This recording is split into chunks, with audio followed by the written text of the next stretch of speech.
కులాన్ని అంటగట్టి పవన్ కళ్యాణ్ పైన ఇష్టానుసారంగా నోరు బారేసుకునే పరిస్థితికి వచ్చారు. అదే నేను చెప్పాను, కబద్దార్ జాగ్రత్తగా ఉండండి.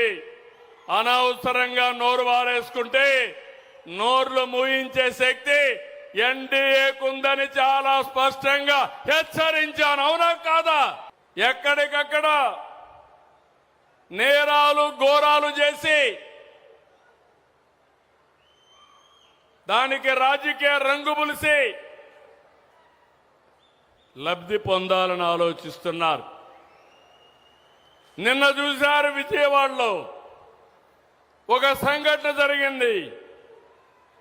అక్కడుండే సిఐ కాపుని, బాధితుడు కాపుని, దానికి కూడా రాజకీయ రంగు పులిమి కులాన్ని అంటగట్టి పవన్ కళ్యాణ్ పైన ఇష్టానుసారంగా నోరు బారేసుకునే పరిస్థితికి వచ్చారు. అదే నేను చెప్పాను, కబద్దార్ జాగ్రత్తగా ఉండండి. అనవసరంగా నోరు బారేసుకుంటే నోర్లు మూయించే శక్తి ఎన్డీఏకుందని చాలా స్పష్టంగా హెచ్చరించాను. అవునా కాదా? తమ్ముళ్ళు, మొన్నే మీరు చూశారు, 5 ఏళ్లు ఒక్క టీచర్ పోస్టు భర్తీ చేయలేదు. చేశారా? ఒక్క టీచర్ పోస్టు. జాబ్ క్యాలెండర్ అన్నారు, ఇచ్చారా? Job calendar. మెగా డిఎస్సి నేను మొదటి సంతకం పెట్టాను. ₹1 అవినీతి లేకుండా 16,000 మందికి ఉద్యోగాలు ఇచ్చిన ఘనత ఎన్డీఏ ప్రభుత్వానిది. పిల్లలు ఆనందపడ్డారు, చాలా తృప్తిగా ఉన్నారు, బాగా చదువుకున్నారు, కష్టానికి ఫలితం వచ్చిందని ఆనందపడే పరిస్థితికి వచ్చారు. కానీ సంవత్సరం తర్వాత గొడ్డలి పార్టీ కుట్ర చేశారు. పేపర్ లీక్ అయిందన్నారు. వాళ్ళు చెప్పినన్నిటికీ సవాల్ ఇసిరాం, సమాధానం చెప్పాం. మీకేదైనా డౌట్ ఉంటే మీరు రమ్మని కోరాం. కడాన హెచ్ఆర్డీ మినిస్టర్ లోకేష్ గారు, గొడ్డలి పార్టీ అధినేత, రా నేను కూడా వస్తా, రికార్డులు తీసుకొస్తా, తాడో పేడో తేల్చుకుందామని సవాలు విసిరారు. ఈ పార్టీ మీకు తెలుసు, ఫేక్ పార్టీ, అది గొడ్డలి పార్టీ. కానీ దానికి రారు, మళ్ళీ మాట్లాడుతూనే ఉంటారు. దాన్నే మన పెద్దోళ్ళు అన్నారు వితండవాదం అని. వితండవాదానికి ఆన్సర్ ఉండదు. వాస్తవాన్ని నిరూపించడానికి సిద్ధంగా ఉన్నామని చెప్పాం. ఇప్పుడే మీరందరూ గుర్తుపెట్టుకోవాలి, ఆ రోజు మీరు చూస్తే ఓపీఎస్ సిపిఎస్ అని ఉద్యోగస్తులందరినీ పర్మనెంట్ చేయడానికి అడిగారు. అడిగితే ఆనాటి ముఖ్యమంత్రి గొడ్డల పార్టీ నేత చెప్పింది, అది ఎంత పని, 1 వారంలో చేస్తా అన్నాడు. ఎన్ని వారాలైన తమ్ముళ్ళు అని అడుగుతున్నా. నేనే 2003లో నేనే సమైక్య ఆంధ్రప్రదేశ్లో ఉద్యోగాలు ఇచ్చాను. ఆ రోజు డిఎస్ఏ పెట్టి ఉద్యోగాలు ఇస్తే దగ్గర 10,750 మంది పాత స్కీమ్లో సెలెక్ట్ అయ్యారు. టెక్నికల్ గా వాళ్ళకి తప్పుబడింది. సుప్రీంకోర్టు కూడా చెప్పింది, హామీ ఇచ్చిన పెద్ద మనిషి పట్టించుకోలేదు.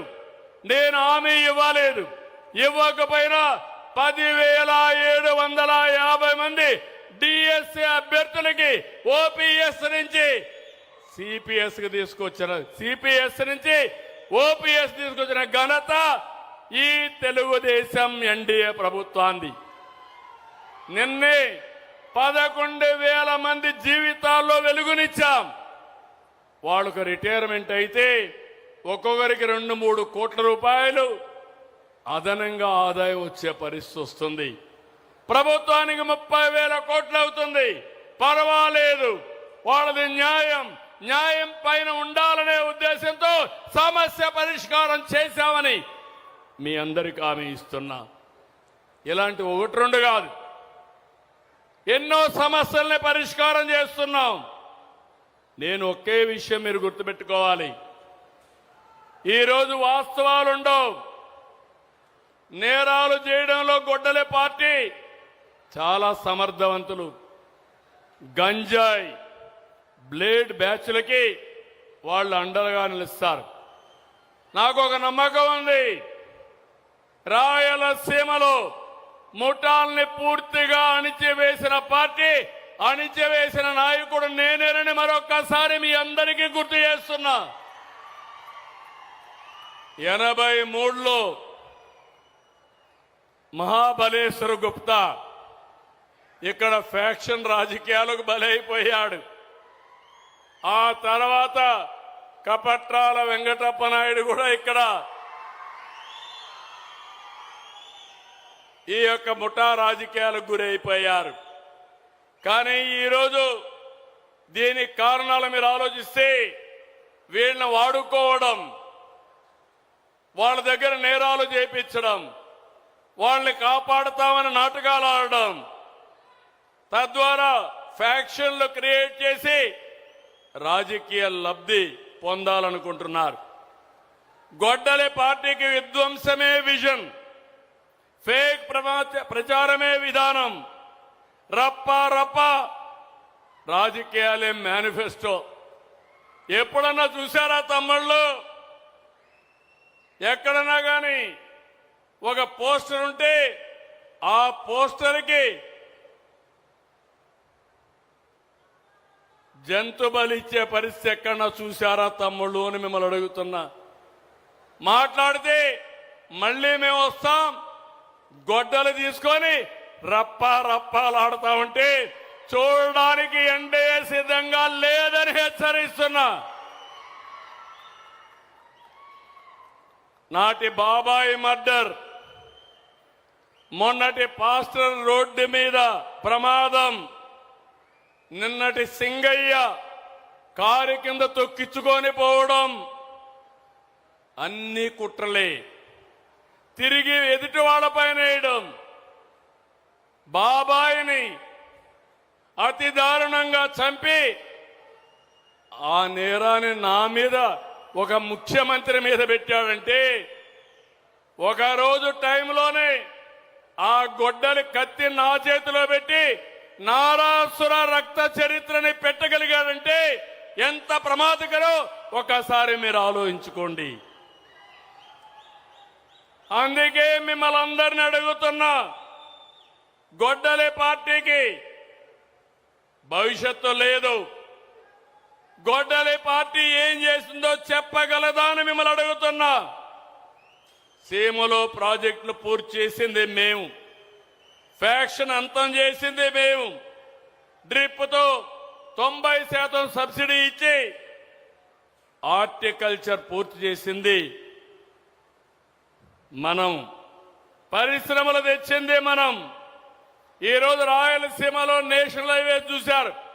ఇప్పుడే ఎంపీ గారు ఎప్పుడు అడుగుతా ఉంటారు, కర్నూలు నుంచి బళ్ళారి వరకు నేషనల్ హైవే కావాలని ఎప్పుడు కోరుతున్నారు. తప్పకుండా సాధిస్తాం.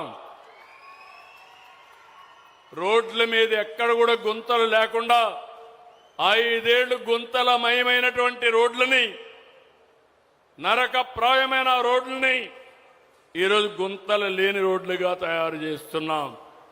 రైల్ కనెక్టివిటీ తీసుకొస్తాం. తొందరలోనే బుల్లెట్ ట్రైన్స్ వస్తాయి.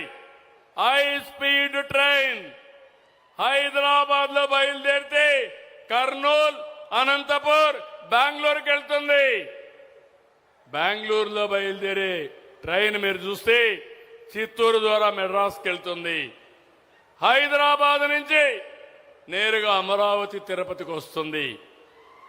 ఇవన్నీ కూడా తొందరలోనే వస్తాయి. రాయలసీమలో ఎక్కువ ఎయిర్పోర్ట్లు ఉన్నాయి, తిరుపతి, కడప, అదే సమయంలో పుట్టపర్తి, ఓర్వకల్, ఈ ఎయిర్పోర్ట్ రాయలసీమలో ఉన్నాయి. భవిష్యత్తులో ఇంకా 3-4 ఎయిర్పోర్ట్లు వస్తాయి. నేను ఒకటే ఆలోచిస్తున్నాను, రాయలసీమకి పోర్టు కనెక్ట్ చేయాలి. రాయలసీమలో ఎక్కడ ఫ్లైట్ ఎక్కాలన్నా 1 గంటలో ఎక్కే పరిస్థితి వస్తుంది. తొందరలోనే స్వర్ణగిరి నుంచి ఎయిర్పోర్ట్ కి హెలికాప్టర్ పెట్టి ఇక్కడ తయారు చేసిన గోల్డ్ అక్కడ తీసుకుపోయే పరిస్థితి వస్తుంది.